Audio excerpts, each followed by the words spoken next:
छठे चरण के चुनाव में जोरदार छक्के लगेंगे।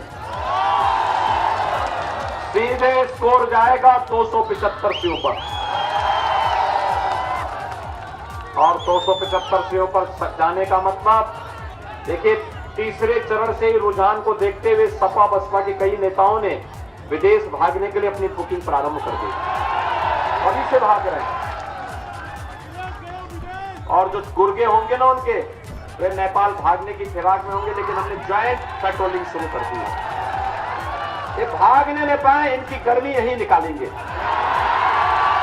और इसीलिए मैं आया हूं आज आजमगढ़ में फिर से आपसे कहने के लिए कि भाइयों बहनों, हमने तय किया है 10 मार्च के बाद जब सरकार बनेगी तो उज्ज्वला योजना के हर लाभार्थी को होली और दीपावली में फ्री के रसोई गैस के सिलेंडर भी उपलब्ध करवाएंगे।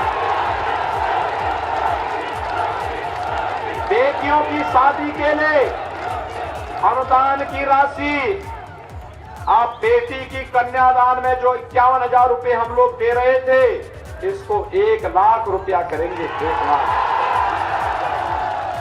और हमने ये भी तय किया है पिछले 5 साल के दौरान 5 लाख नौजवानों को सरकारी नौकरी दी गई। 2 करोड़ नौजवानों को रोजगार, स्वतः रोजगार के साथ जोड़ा गया।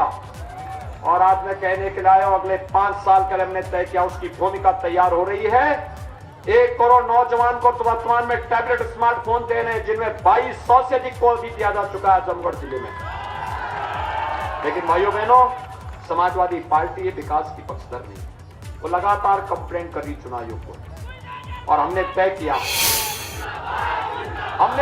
है कि अभी तो 1 करोड़ दे रहे, एक कंप्लेंट किए हैं, अब इसको हम 2 करोड़ करेंगे। 2 करोड़ नौजवानों तक पहुंचाएंगे टैबलेट और स्मार्टफोन। इसका खर्चा मां बाप के ऊपर नहीं आएगा, सब सरकार वहन करेगी। सपा के लोग परेशान हैं, कह रहे साहब आपने विकास कराया, आखिर हमने भी तो कराया। मैंने कहा बताओ कोई विकास का कार्य जो तुमने कराया हो। तो उन्होंने काफी मेहनत करने के बाद वो एक विकास कार्य मुझे गिना पाए। मैंने कहा क्या विकास कराए हो? तो कहते हैं कि हमने कब्रिस्तान की बाउंड्री बनवा दी। उन्होंने कब्रिस्तान की बाउंड्री बनवा ली। हमने कहा भी देखो, हम तो विश्वविद्यालय दे रहे हैं, एक्सप्रेसवे दे रहे हैं, एयरपोर्ट दे रहे हैं, जितने मंदिर हैं पौराणिक महत्व के, उन सबका सुंदरीकरण का काम भी हम लोग करा रहे हैं।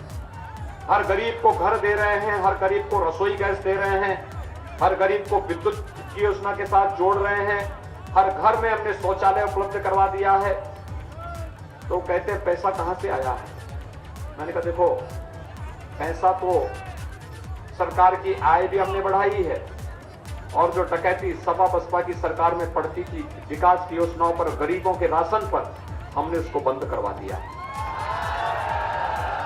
लेकिन हमारे पास इसके अलावा भी है पैसा निकालने का एक माध्यम, और भाइयों बहनों, वह है उत्तर प्रदेश सरकार का बुलडोजर। मैं आया था, मैं देख रहा था यहां पे एक बुलडोजर खड़ा। मुझे लगता है अब तो बुलडोजर कंपनी उत्तर प्रदेश के हर जनपद को फ्री में एक बुलडोजर दे देगी। अब तक हमको किराए पे लेना पड़ता था। और भाइयों बहनों, ये बुलडोजर दोनों काम करता है, एक्सप्रेस हाईवे भी बनाता है और माफिया को रोकते हुए भी चलता है। लेकिन याद रखना, बुलडोजर चलाने के लिए और विकास करने के लिए दमदार सरकार चाहिए। दमदार सरकार के पक्षधर हैं, दमदार सरकार के पक्षधर हैं तो आजमगढ़ की 10 की 10 सीट भारतीय जनता पार्टी को जिताएंगे। से अखिलेश मिश्रा को आजमगढ़ से चुनाव जिता के भेजेंगे। सभी लोग सहमत हैं? भाइयों बहनों, इसकी एक शर्त है, चुनाव के दिन पहले मतदान फिर जलपान। सभी सहमत हैं? अखिलेश मिश्रा बनकर के घर घर जाकर के कमल के निशान पर मतदान करने की अपील करेंगे।